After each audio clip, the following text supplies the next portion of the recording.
Good morning, everyone. Thank you all so much for joining our June California Brokers Business Accelerator on navigating contingencies with our California brokers, Tom Bullock and Michelle Beeson. I want to quickly remind you of a wonderful product from Sharp TC, our in-house transaction coordinators. Sharp TC will not only be your transaction coordinator throughout your entire transaction from start to finish, but when your transaction closes, your clients will receive a closing gift box directly from you, but you don't have to lift a finger. Sharp TC does all the work. Today's webinar is sponsored by Movement Mortgage. If you would like to reach out to any of our mortgage lenders, please go ahead and take a picture of the PowerPoint that I have on screen right now, and you can reach out to Cheryl, John, or Trish at any time. I'm actually going to go ahead and pass it over to Tom as he has a quick announcement for us today. Good morning, everyone. Well, I just wanted to do a quick announcement. I know Victoria has sent out an email to the Northern California agents, but I just wanted to give a quick shout out to everybody in Northern California, all of our agents, to say that I am going to be taking over effective immediately the Northern California broker responsibilities. Now, I still have the San Diego responsibilities as well as the LA and Orange County. So I'm not leaving anyone, I'm adding to my portfolio. I'm anxious and excited about working with all of you up in Northern California. You'll find me to be, I consider myself a laid back type personality, but I am high energy. So when you call me, I'll either pick up my phone or call you right back if I'm on the phone. I pride myself on callbacks, and that's 7 days a week. So, you know, don't hesitate if it's a Saturday or Sunday and you're with a client and you're asked a question you need clarification on from me. Feel free to reach out to me because, like I said, I will pick up the phone, answer your questions. But if I don't pick up the phone, leave a message, and that just means I'm on another call. So I'll call you right back to get you the right answer. So feel free to do that. And I'm looking forward to continuing my relationship with all our San Diego agents, as well as the Orange County and LA. And adding the Northern California agents to my portfolio is really exciting for me. So please take your time today when you have a chance and read Victoria's email. It kind of explains everything. And again, if you have any questions after reading it, reach out to me. Give me a call anytime. Thank you. Thank you, Tori. Thank you, Tom. We're very excited and very thankful for you. And if you are a Northern California agent and you haven't spoken with Tom yet, I can assure you that you are in good hands with Tom as your broker. So let's go ahead and just get started with today's topic then. Remember, as always, if you do have any questions during this presentation, you can type them in the chat box on your Zoom control panel, and we will do a Q&A at the end. I'm actually going to now pass it over to Michelle, who is going to get us started on navigating contingencies. Hi, good morning, everyone. And thank you, Tom, for always being willing to step in where you're needed. Tom, again, I can reiterate, is a wonderful, wonderful resource, and you can't go wrong with any advice you get from Tom. So today we want to talk a little bit about contingencies. I'm going to give a really general kind of overview of contingencies because honestly, this seems to be, you know, the highest point of kind of contention between parties and issues. And so your job as a realtor is to make sure your clients understand what this means. So that means one of your primary jobs is to have a firm grasp on what contingencies are, the purpose they serve, and, you know, the process for either removing them or, you know, requesting extensions, things like that. So I want to go over that first of all, and then we'll talk about some other procedures after that between myself and Tom. So just so you know, in the contract, obviously, we have a thing called contingencies, and these contingencies, which are, you know, just general, there are several contingencies in the contract, but the primary ones for your buyer to be worried about are inspection, loan, appraisal. Those are the three common contingencies that your buyer is actively involved in. And these contingencies, they give your buyers a specified amount of time to satisfy themselves, either, you know, as to the condition of the property that they're purchasing, or, you know, for their ability to get their loan. They have a set amount of time.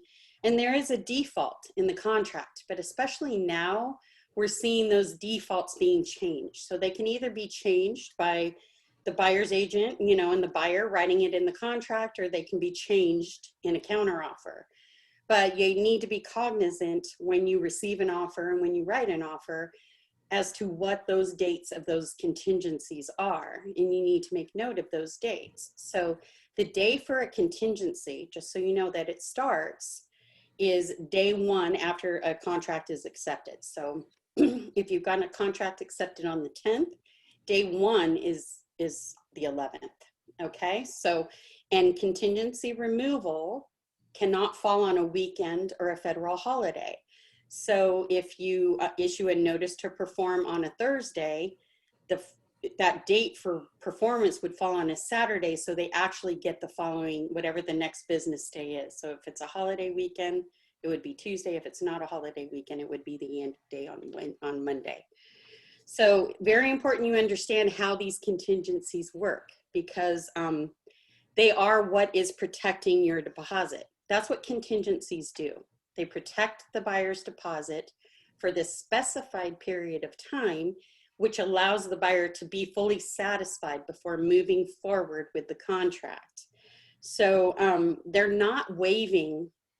When you waive, for example, an inspection contingency, the buyer is not waiving their right to do inspections. What they're basically communicating to the seller is, I'm not going to cancel because of inspections. Very important to understand that. Waiving an appraisal contingency, which again, I don't think either Tom or myself recommend waiving any contingencies. You know, even as a seller, just a side note, give your buyer a set amount of time to satisfy themselves. It protects everybody legally.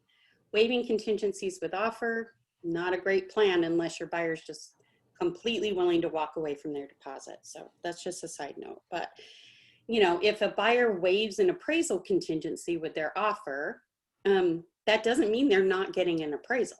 It means that they just, if they cancel because of appraisal, they're willing to walk away from their deposit. So again, we've had some confusion with some agents on that before, thinking waiving contingencies is waiving the action, but it absolutely is not. So when a buyer removes a contingency, either with the offer, which we don't recommend, or at a later time, they are basically forfeiting their deposit should they later cancel for that specific contingency. The contract, by default, requires that contingencies are made in good faith. So good faith, guys, is a legal term that is basic honesty. And it is kind of a misconception that I've seen a lot out in the real estate agent community, that, well, hey, you've got an inspection contingency, so don't worry, we can just cancel. And that is the complete opposite of good faith. Contingencies are set up, you have specific contingencies, and you are only supposed to, for an example, if you waive your appraisal contingency with an offer and the appraisal doesn't come in, you can't say, well, I'll just cancel because they still have a loan contingency. That is going against good faith. That is putting you at risk of not performing in the contract, your buyer, okay? I wanna make that clear. When you cancel for a contingency, for a reason, you need to use that contingency for the cancellation.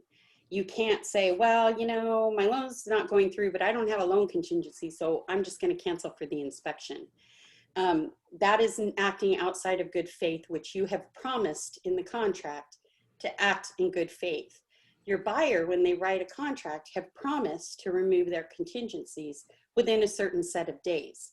So contingencies are not conditions. You can't say, well, I'm not going to remove my loan contingency because I don't have loan approval. That's not how it's written up.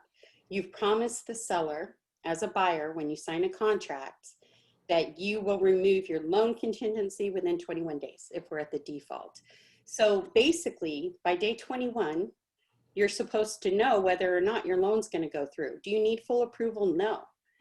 You do need to be satisfied with the fact that your loan's going to go through unless something catastrophic happens. So again, just to reiterate this, it's your job as an agent to explain to your buyers what contingencies are, what they are set to protect, which is simply the deposit, and that they are making a promise to that seller that they will remove those contingencies within the allotted time frame. And again, if they're going to cancel, there is no one, catch-all contingency that allows a cancellation. When the buyer signs a contract, they're agreeing to, move forward in good faith. And that means they have to cancel for the reason that they're actually canceling for. So that's why, in and of itself, you can see why it's very important to really not waive contingencies, even if as a seller's agent, you get an offer and your seller goes, well, I don't want them to have any contingencies. You should explain to your seller that, should an issue arise, it's going to look a lot better for the seller that they gave the buyer a set amount of time to satisfy themselves, rather than just say, nope, you don't get a contingency. Contingencies are there kind of for the benefit for everybody. And I understand in this market, they might need to be shortened, and that's okay, as long as, the buyer can get them done. But your buyer does need to know what they're promising to do. And I can't stress that enough. So what we've gone over so far, just to recap, is what contingencies are. They are simply a set contractual term that is protecting your client's deposit for that period of time. They are not removing an action, just simply protecting the deposit for a short period of time. And they're honestly beneficial for both buyer and seller. So I want to make sure you guys understand that. And finally, there is no catch-all contingency. You have to cancel. You are promising in this contract, and these are legal binding contracts. So, not only does that mean your buyers need to understand what they're signing, you as their agent need to understand what you're asking your buyers to sign. And you really need to make a good effort to explain these terms to your buyers so they understand. So again, another thing to know about contingencies moving forward is that they have to be removed in writing unless something is stated otherwise, like in a counter. We won't go into detail, but there are there are certain things that you could require a passive contingency removal, which basically means the contingencies are going to be removed on the day, no matter what. No action is required. But the default of the contract states that contingency removals must be removed in writing. Okay, so the only thing that negates that is if a passive contingency removal is in a counteroffer. And what does this mean? So a buyer has, 17 days. We're just going to use the defaults, even though I don't see many default days going through. But, a buyer has 17 days to remove their inspection contingency. On day 15, what you want to do as a listing agent is have your sellers send out a notice to buyer to perform. And you can do this up to 2 days prior to the date, day 17. So on day 15, you could send out a notice to buyer to perform to remove their contingency that they, per the contract, agreed to remove. Remember, the only, power, for lack of a better term, your seller has in this is their willingness to cancel if the buyer does not perform. So what we've got is day 15, you send out a notice to buyer to perform by day 17. Does that mean that it gets canceled? No, it's just telling the buyer, it's putting them on notice that you expect them to adhere to the terms of the contract and removing their contingency on time. And if they don't, it does give your seller a unilateral right to cancel. So, that's where their power is. If the buyer is refusing to remove something, their deposit is still protected. And a seller is not going to, and again, Tom will kind of go over briefly what liquidated damages are, but their deposit is considered liquidated damages.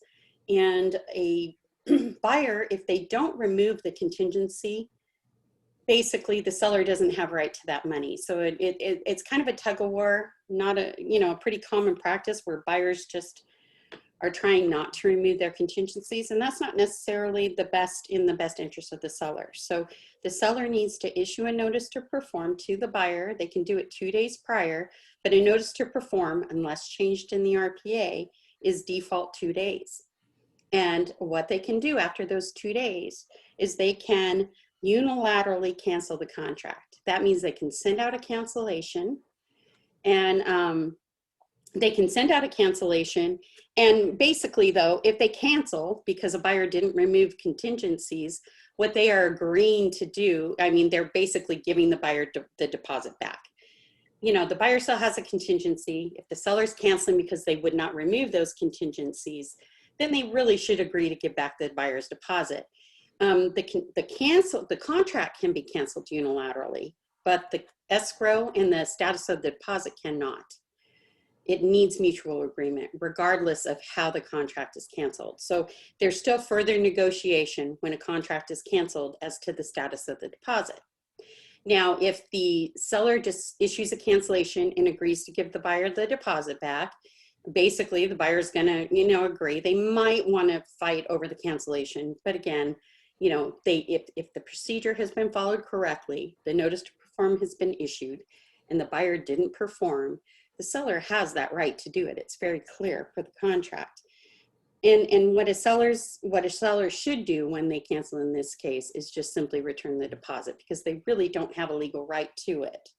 But if a cancellation occurs after contingencies are removed, technically, per the contract, the seller is due the deposit. So again, there must be mutual agreement as far as a cancellation of an escrow and a release of a deposit, no matter what the circumstances of the cancellation are. And, sometimes you're going to have a fight. Sometimes people don't agree. And that is something that's going to require further negotiation. And there are procedures, which Tom will go over in just a moment. But one thing I want to mention before we go over, the kind of liquidated damages clause, which is brief, and then the mediation arbitration process, is that if your deposit is less than $10,000 and you can't get a mutual agreement, the contract does allow you, there's a default that you're agreeing regardless to go to mediation in the contract. The only exception to that, well, there's a couple exceptions, but the only one that generally applies is that if it's less than $10,000, you can go to small claims court. So if a seller cancels on a buyer for non-performance, but the contingencies have been removed, for example, and that deposit is less than $10,000, that seller can go to small claims court, get a judgment, which is going to be quicker and, fairly quick and inexpensive process. They can take that judgment from that small claims judge and take it to escrow, and escrow will adhere to the judgment. So that's basically it for me. Tom, if you could talk about, the liquidated damages and arbitration process, that would be great. Okay, great. Thank you, Michelle. Great presentation. I got the ugly side of the presentation when it comes to liquidated damages, mediation, arbitration, small claims court, because obviously when we start talking about that, we're saying that we have a transaction that's in an adversarial type position. And you may have a buyer or seller who may want to cancel when the other party does not. So having said that, keep in mind one thing. On page 1 of the RPA, it clearly states, I believe it's under item 2, maybe 3, I don't have it here in front of me, where it clearly states that the agreement is between the buyer and seller only. The real estate brokerages, the buyer's agent and the seller's agent, are not a part of the transaction. So my first word of advice, don't, as real estate agents, overplay your bounds. Don't overplay your bounds, because we're not attorneys. So we're not in a position to say, absolutely, you're in the right or you're in the wrong here. All we can do, and even an attorney is not going to guarantee a win. Once you get into legal action, either side could win or lose. And so you have to kind of keep that in mind. And if it gets too adversarial, then obviously you've heard Michelle say, and I know my agents have heard me say, you know, it's in the best interest of the client to seek legal advice. Liquidated damages. Let me just do a bit on that. I would never suggest to my client, a buyer, to put into escrow as a deposit more than 3%. There's no point to it. And the more you put in, the more the dispute will be for, even though the seller may only be able to keep, per the RPA, 3%.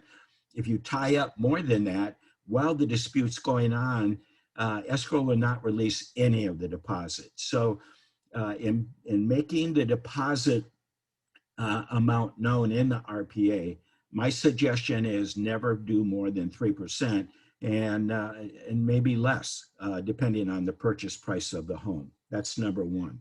Number two, as Michelle has already covered with regards to contingencies on the